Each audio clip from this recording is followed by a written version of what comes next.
तो फिल्म की शुरुआत में हम हेनरी से मिलते हैं जिसकी लाइफ काफ़ी सिंपल है, सिर्फ जॉब से घर तक। उसकी लाइफ में कुछ भी एक्साइटिंग नहीं था और इस चीज़ की शिकायत उसकी वाइफ भी उससे करती है। इनकी इन्हीं बातों के दौरान दरवाजा नॉक होता है और हेनरी जाकर देखता है कि बाहर उसका दोस्त एडी आया था अपने दूसरे दोस्त को लेकर जो काफ़ी बीमार था।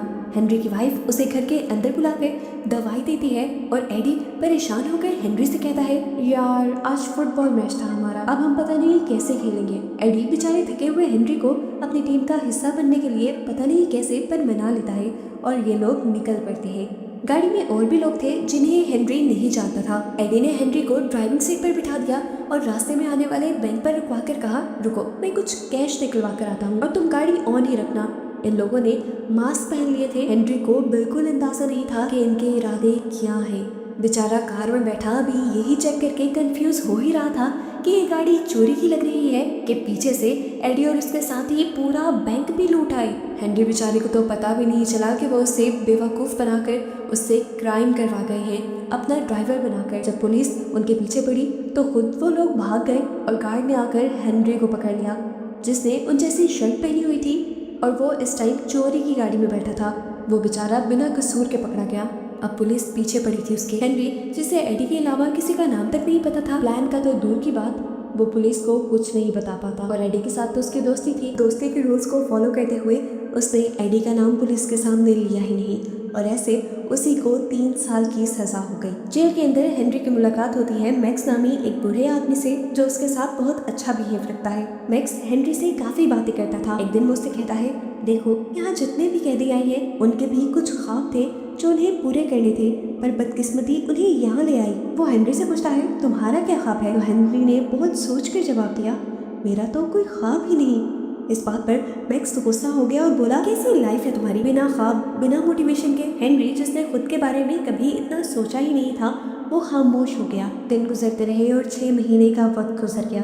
एक दिन हेनरी की वाइफ हेनरी से मिलने के लिए आई और उसने हेनरी को बताया कि उसे कोई और पसंद आ गया है। हेनरी को बुरा लगा लेकिन फिर भी उसने कुछ नहीं बोला और अपनी वाइफ से कहा कि अगर तुम मुझसे शादी करना चाहती हो तो कर सकते हो, मेरे लिए सिर्फ तुम्हारी खुशी मैटर करती है। उसने अपना एक बार भी नहीं सोचा और अपनी वाइफ को आज़ाद कर दिया। दूसरी तरफ मैक्स से लोग सवाल करते हैं कि तुम अपने रिलीजिंग इंटरव्यू में पुलिस को क्या बताते हो कि तुम बाहर ही नहीं जाते। तो मैक्स हंसते हुए कहता है, वो जब मुझसे पूछते हैं कि बाहर जाकर तुम क्या करोगे, तो मैं उनसे कहता हूँ तुम्हें घर जला दूंगा, स्ट्रीट डॉग्स को मार दूंगा और तबाही मचा दूंगा। इस वजह से वो मुझे दोबारा ही जेल में डाल देते हैं। सब उसकी बात पर हंसने लग जाते हैं। तो मैक्स बताता है कि असल में मैं यहाँ से निकलना ही नहीं चाहता क्योंकि यही मेरा घर है। खैर वक्त गुजरता है और हेनरी की सज़ा वक्त से पहले ख़त्म कर दी जाती है क्योंकि वो बहुत शरीफ था। यहाँ तक कि बड़े से बड़ा क्रिमिनल भी उसकी तारीफ़ करता था। उसने जेल में भी इज्जत से अपना टाइम गुजारा था। पर मैक्स ने उससे कहा, यहाँ चाहे जितना भी शरीफ बनकर रह लो लेकिन जब जेल से बाहर निकलोगे तो दुनिया तुम्हें क्रिमिनल ही समझेगी और क्रिमिनल से ज़्यादा कुछ नहीं। उस टाइम तुम्हें समझ आएगी कि तुम्हारी लाइफ बर्बाद हो चुकी है। जेल से निकलते हुए भी हेनरी को मैक्स की ये बात याद थी। वो सबसे पहले अपनी एक्स वाइफ के घर जाता है वहाँ अपना सामान लेने के लिए और उसे पता चलता है कि एडी का वो दोस्त जो बीमार होकर मूवी के स्टार्ट में उसके घर आया था, उसकी वाइफ ने उसी से शादी कर ली थी और अब वो प्रेग्नेंट भी थी। ये लड़का एडी का शुक्रिया करता है क्योंकि एडी ने पुलिस के सामने उसका नाम नहीं लिया था, हालांकि वो भी प्लान में शामिल था और उसके इस एहसान के बदले वो उसे बिजनेस में एक अच्छी डील भी ऑफर करता है। लेकिन हेनरी उसका सिर्फ शुक्रिया करके यहाँ से चला जाता है। खैर अब काफ़ी टाइम बाद वो उसी बैंक के सामने खड़ा था जिस बैंक ने उसकी ज़िंदगी बर्बाद की थी। वो कुछ सोच ही रहा था कि एकदम से एक कार ने आकर उसे हिट कर दिया। पता चलता है कि इस कार के अंदर जूली नाम की एक लड़की थी जो इस तरह हेनरी के गिरने की वजह से परेशान हो गई थी। इस टाइम बैंक का गार्ड आकर हेनरी को सहारा देता है और वो उसे पास के एक कैफ़े में ले जाता है। गार्ड ने उसे पहचान लिया था। गार्ड ने उससे पूछा, भाई कि तुम वापस आ गए? तो हेनरी ने बताया कि मेरी सज़ा ख़त्म कर दी गई है। यहाँ पर वो जूली से पूछता है, पता नहीं क्यों पर मुझे आप देखी देखी लग रही हैं। जूली उसकी बात का कुछ खास जवाब नहीं देती और यहाँ से चली जाती है। जिसके बाद हेनरी यहाँ के वॉशरूम में जाता है। इस वॉशरूम के अंदर एक न्यूज़पेपर की कटिंग लगी हुई थी काफ़ी पुरानी जिसमें एक बैंक रॉबरी की रिपोर्ट थी। रिपोर्ट में प्रॉपर बैंक का नक्शा दिखाते हुए एक्सप्लेन किया गया था कि किस तरह एक आदमी ने बैंक की बैक साइड पर लगने वाली टनल के जरिए बैंक के लॉकर रूम में घुसकर बैंक लूटा था। ये टनल बैंक के दूसरी तरफ एक थिएटर में खुलती थी। हेनरी के दिमाग में एक खिचड़ी पकना शुरू हो जाती है और वो अगले दिन जाकर मैक्स से जेल में मिलता है। वो एक्साइटेड होकर उसे बताता है मुझे मेरा ख्वाब मिल गया है। वो उसे कहता है मुझे बैंक लूटना है। अगर मैं बैंक लूटने के लिए बदनाम हो ही चुका हूँ तो क्यों ना मैं ये जुर्म कर भी लूँ। मैक्स हेनरी की बातों को पूरी तरह समझ नहीं पा रहा था। वो उससे पूछता है कि तुम मुझे ये सारी बातें क्यों बता रहे हो। तो हेनरी कहता है मेरे पास एक बहुत ही जबरदस्त प्लान है और मैं इस प्लान में आपको शामिल करना चाहता हूँ। अगले सीन में हम हेनरी को थिएटर में देखते हैं जहाँ वो बैंक से जुड़ने वाली टनल का पता करने गया था और वहाँ उसे एक और मर्तबा जूली दिख जाती है जो अपने प्ले के लिए रिहर्सल कर रही थी। इसीलिए डायरेक्टर उसे डांट भी देते हैं। जूली अपने बुरे मूड को ठीक करने के लिए यहाँ से चली जाती है एक कैफे में जहाँ उसके पीछे हेनरी भी आ जाता है। ये लोग एक साथ बैठकर कॉफी पीते हैं। हेनरी जूली का मूड ठीक करने के लिए उसकी एक्टिंग की तारीफ करता है और जूली भी उसका शुक्रिया करती है क्योंकि उसने एक्सीडेंट की रिपोर्ट नहीं की थी। जबकि दूसरी तरफ मैक्स जेल में पैरोल के लिए अप्लाई कर देता है सिर्फ हेनरी के लिए और एक आध दिन बाद जेल से निकल भी आता है। मैक्स को हेनरी खुद लेने के लिए आया था, वो भी बिना किसी कार या टैक्सी के। तो मैक्स परेशान होकर उससे कहता है गुर्बत की और मुश्किल की जिंदगी जीने के लिए जेल से नहीं निकला मैं। बता दो अगर ऐसा ही सब कुछ करना है तो मैं जेल में वापस चला चाहता हूँ। खाना पानी दोस्त सब मुफ्त मिलता है वहाँ पर। हेनरी उसे मनाते हुए उस कैफे में ले आता है जिसके वॉशरूम में उसे बैंक का नक्शा दिखा था। मैक्स उसे बताता है कि हमें सबसे पहले ये कंफर्म करने की जरूरत है कि अब तक वो टनल वहीं पे है या कहीं और है।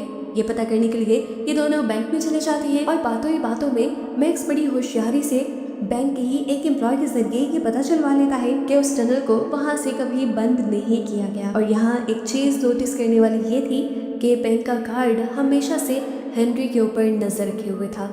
जिसके बाद ये दोबारा टनल को देखने के लिए थिएटर के अंदर चले जाते हैं और थिएटर में जूली एक और मर्तबा हेनरी को देखकर चौंक जाती है। वो उससे पूछती है क्या तुम मेरा पीछा कर रहे हो। और यहाँ हेनरी को मैक्स आकर बचाता है और कहता है अरे नहीं, मैं भी पहले एक थिएटर आर्टिस्ट हुआ करता था और शेक्सपियर के बहुत से प्लेस पर एक्ट किया है मैंने। इस थिएटर से मेरी काफी यादें जुड़ी है, मैं बस इसी को विजिट करने आया था। जूली उनकी बात मान जाती है और इस थिएटर को विजिट करवाने के लिए वो अपने असिस्टेंट को भी उनके साथ भेज देती है। मैक्स जूली के असिस्टेंट के साथ ये थिएटर देखने के लिए चला जाता है और यहाँ पर हेनरी और जूली बात करने लगते हैं। जूली हेनरी से पूछती है कि तुम आजकल क्या करते हो। तो हेनरी बिना झूठ बोले उसे ये बता देता है कि मैं अभी अभी जेल से निकला हूँ। जूली ने पूछा क्या तुमने मर्डर किया है। हेनरी कहता है नहीं, लंबी कहानी है, फिर कभी सुनाऊंगा। यहाँ हम देखते हैं कि मैक्स को पता चल गया था कि वो टनल थिएटर के ग्रीन रूम के साथ जुड़ी हुई है और इन्हें उस टनल को खोदने के लिए उस ग्रीन रूम को सिक्योर करना था। लेकिन ऐसा कोई प्लान हेनरी के पास था ही नहीं। मैक्स जब ये सारा प्लान डिस्कस कर रहा था तो तब हेनरी को बस एक ही चीज की फिक्र थी कि वो दिख कैसा रहा है, क्योंकि आज वो जा रहा था जूली के साथ डिनर करने के लिए। मैक्स हंसते हुए कहता है तुम वैसे ही लग रहे हो जैसे हमेशा लगते हो। डिनर करते हुए जूली बताती है कि मैं एक बहुत बड़ी एक्ट्रेस बनना चाहती हूँ और जब वो हेनरी से उसका ख्वाब पूछती है तो हेनरी बिना डरे उसे साफ साफ बता देता है कि उसका ख्वाब है बैंक को लूटने का। जूली शॉक हो जाती है और उससे पूछती है ऐसा क्यों। तो आज हेनरी उसे सारी कहानी सुनाता है किस तरह वो मासूम होकर भी जेल में गया था और उसने अपने दोस्तों की सजा काटी और अब क्योंकि वो एक बैंक रॉबर के नाम से मशहूर हो ही गया है तो उसने सोचा है कि क्यों ना असल में ही बैंक रॉब किया जाए। जूली उसके इरादों पर और उसकी पर्सनालिटी दोनों पर ही शौक थी। एक तरफ उसने इतने खतरनाक इरादे रखे हुए थे और दूसरी तरफ उसकी इतनी सॉफ्ट पर्सनालिटी थी कि उसने जूली को सब कुछ सच सच बता दिया था। जूली को उसकी ये ऑनेस्टी बहुत पसंद आती है। रात ये साथ ही गुजारती है और सुबह होते ही हेनरी जूली को लेकर मैक्स के घर पर आ जाता है, जहाँ मैक्स उसके आते ही वॉशरूम से निकलते हुए ही उसे अपना बनाया प्लान एक्सप्लेन करने लगा था कि किस तरह ये लोग बैंक में घुसेंगे। लेकिन बाहर निकलते ही एकदम से जूली को देखकर वो शॉक हो जाता है। तो हेनरी उससे कहता है मैक्स बता दो सारी बातें, जूली को सब कुछ पहले से ही पता है।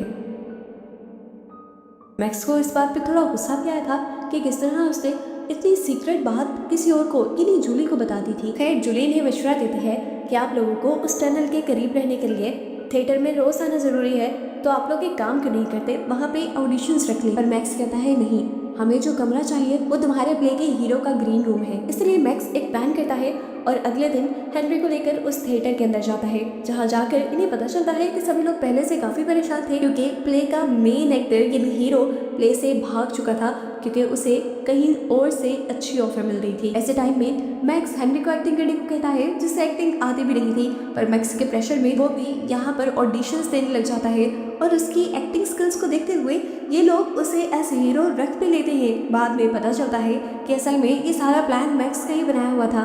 मैक्स ने ही उस हीरो को कहीं और से दूसरे ऑफर दिलवा कर यहाँ से भगाया था। और ये बात जानकर जूली को बहुत ज्यादा गुस्सा भी आता है। खैर अब इस तरह करके इन्हें ग्रीन रूम तक एक्सेस तो मिल गई थी, लेकिन थोड़े ही दिन काम करने के बाद इन्हें ये बात मालूम हो जाती है कि इस टनल को अकेले खोदना इन दोनों की बस की बात नहीं है। इसीलिए ये लोग जाकर जॉ से मिलते हैं, हेनरी की एक्स वाइफ के हस्बैंड से, जो पहले भी एडी के साथ रॉबरी में शामिल था। जॉन से कहता है इतना काम झाम क्यों करना, एक गन उठाओ, जाओ और जाकर रॉबरी कर लो। तो हेनरी उसे कहता है मैं तुम्हारी तरह बेवकूफ नहीं हूँ। खैर ये लोग अपने बैंक लूटने के प्लान पर भी साथ साथ काम करते रहते हैं और साथ ही साथ हम देखते हैं कि हेनरी का एक्टिंग में भी इंटरेस्ट काफी ज्यादा बढ़ गया था। इसलिए नहीं कि उसे पैसे चाहिए थे या उसे थिएटर में रहना था, बल्कि इसलिए कि उसे अपनी लाइफ चेंज करनी थी और उसे अब एक्टिंग में और जूली के साथ रहने में मजा आ रहा था। एक दिन हम देखते हैं कि ये तीनों काफी रात तक खुदाई करने के बाद थिएटर से निकल ही रहे होते हैं कि पीछे से इन्हें बैंक का गार्ड पकड़ लेता है। वो इन्हें रोकता है और उनकी गाड़ी में बैठ जाता है। हेनरी को देखते हुए कहता है वो, मुझे याद है तुम ही उन लुटेरों के साथ थे जब लुटेरों ने बैंक लूटा था, और इस मर्तबा मैं कुछ उल्टा नहीं होने दूंगा। ये सब लोग डर जाते हैं और उस गार्ड से पूछते हैं कि आखिर तुम चाहते क्या हो। गार्ड उससे कहता है गाड़ी चलाते रहो। एक सुनसान जगह पर गार्ड गाड़ी रुकवा कर कहता है मैं तुम्हारे साथ हूँ, मैं बैंक लूटना चाहता हूँ। उसकी बात सुनकर ये सब शौक हो जाते हैं और उससे पूछते हैं ऐसा क्यों। तो गार्ड बताता है कि मैंने इस बैंक में 30 साल सर्विस की है। कुछ अर्सा पहले मेरी वाइफ बीमार हो गई थी। मैंने जब बैंक से हेल्प मांगी तो उन्होंने मेरी हेल्प करने से मना कर दिया, मुझे इंश्योरेंस के पैसे नहीं दिए और इस तरह मेरी वाइफ मर गई। 1 महीने बाद मैं रिटायर होने वाला हूँ और मैं बैंक से अपना बदला लेना चाहता हूँ। वो इनके प्लान को और भी ज़्यादा इम्प्रूव कर देता है, वो डेट और टाइम बताते हुए जिस दिन बैंक के अंदर कैश आता है। जो बात सबको जोश में लेकर आई थी वो गार्ड ने ये बताई थी कि उस दिन बैंक में तकरीबन 100 करोड़ डॉलर्स का कैश होता है। मैंने तुम्हें टाइम बता दिया है, इसके अलावा अगर तुम कभी लूट करोगे तो मैं तुम्हें फूल ही समझूंगा। गार्ड उनसे कहता है कि मैं बैंक के अंदर से तुम्हारी मदद कर सकता हूँ कैमरा को डिसेबल करने में, ताकि तुम लोग बाद में पकड़े भी ना जाओ। खैर अब अगला दिन आ जाता है और थिएटर के अंदर हमें दिखाया जाता है कि डायरेक्टर आज भी जूली की परफॉर्मेंस से बिल्कुल सेटिस्फाई नहीं था।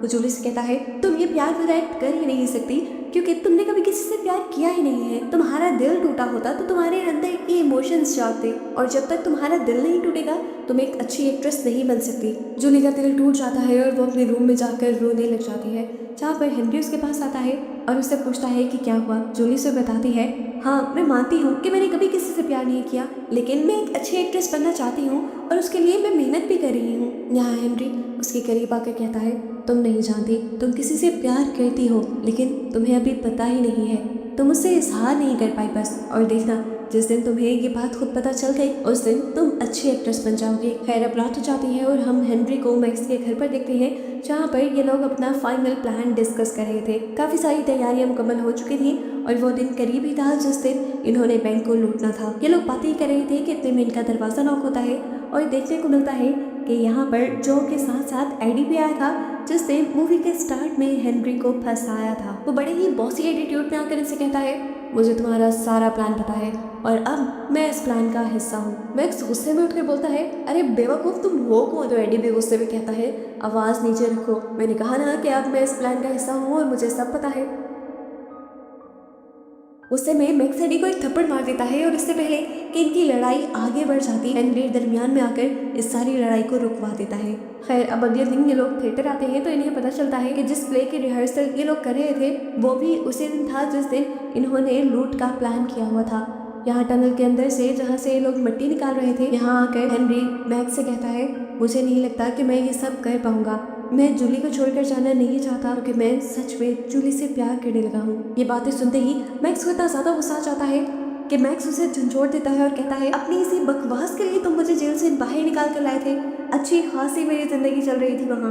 वो बताता है कि मैंने सारी ज़िंदगी जेल में काट दी ऊट पटांग के इल्ज़ामों में, और अब मैं जाकर जब एक असली क्राइम करने लगा हूँ तो तुम मुझे रोक रहे हो। हेनरी जान गया था कि जितने लोगों को उसने इस प्लान में शामिल कर लिया है अब वो इस प्लान से पीछे तो नहीं हट सकता, इसलिए वो जूली के सामने जाकर ये बात कन्फेस कर लेता है कि जिस दिन उनका ओपनिंग शो है उसी दिन वो लोग बैंक रॉबरी करेंगे और फिर वो सब कुछ छोड़ छाड़ कर यहाँ से चला जाएगा। वो तो जूली को भी अपने साथ चलने को कह रहा था, पर जूली जिसका सारा करके ही एक्टिंग था वो अपना प्ले छोड़ने के लिए तैयार नहीं थी। ये बातें सुनकर जूली बिल्कुल फट जाती है और बोलती है अगर तुम्हें जाना ही था और मुझे धोखा देना ही था तो तुमने मुझसे प्यार के वादे क्यों किए? तुमने बस मेरा इस्तेमाल किया थिएटर के अंदर जाने के लिए। हाँ, मेरी ही गलती है ये, मेरी ही गलती है कि मैंने तुम जैसे चोर के ऊपर एतबार कर लिया। जूली बिल्कुल टूट चुकी थी और हेनरी ये सारी बातें सुनकर यहाँ से जा चुका था। फाइनली अब वो दिन भी आ गया था जब इन्हें अपना प्लान कंप्लीट करना था। उसी दिन प्ले की भी सारी तैयारियां कंप्लीट हो जाती हैं और दिखाया जाता है कि दूसरी तरफ बैंक में कैश का वो ट्रक भी आ गया था। हम देखते हैं कि हेनरी पूरी तरह तैयार होकर प्ले के लिए आया हुआ था। वो बहुत ज़बरदस्त प्ले परफॉर्म करता है और साथ साथ जब जब टनल के अंदर उसकी ज़रूरत पड़ती थी वो वहाँ जाकर लूट में मदद भी करता था। हम देखते हैं कि एडी एक वेल्डिंग मशीन का इस्तेमाल करते हुए टनल की लोहे की दीवार को काट चुका था। गार्ड ने पहले ही यहाँ के सीसीटीवी कैमरास और अलार्म्स को डिसेबल कर दिया था कि लोग अब आराम से लॉकर रूम के अंदर थे, जहाँ से इन्होंने सारा कैश अपने बैग्स में पैक कर लिया और नीचे फेंक दिया।